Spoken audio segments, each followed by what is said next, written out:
आपण पाहत आहात नाशिक खबर न्यूज, जनतेचे हक्काचे व्यासपीठ। गोसन्मान अभियानांतर्गत 6.25 लाख सह्यांचे निवेदन। गोमातेला राष्ट्रीय मातेचा दर्जा देण्याची मागणी। गोमातेला राष्ट्रीय मातेचा दर्जा द्यावा, देशभरात गोहत्या बंद करावी, तसेच गोसंवर्धना संदर्भातील 32 प्रमुख मागण्या मान्य कराव्यात। या मागण्यांसाठी राबवण्यात आलेल्या गोसन्मान आव्हान अभियानाअंतर्गत नाशिक जिल्ह्यातून 6.25 लाख नागरिकांच्या सह्यांचे निवेदन रविवारी जिल्हाधिकारी कार्यालयामार्फत माननीय पंतप्रधान, राष्ट्रपती, राज्यपाल आणि मुख्यमंत्री यांच्याकडे पाठवण्यात आले।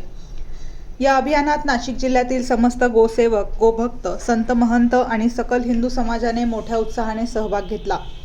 6.25 लाख नागरिकांच्या सह्यांची नोंद असलेली स्वतंत्र PDF प्रतही प्रत्येक मान्यवरांसाठी जिल्हाधिकारी कार्यालयामार्फत सादर करण्यात आली।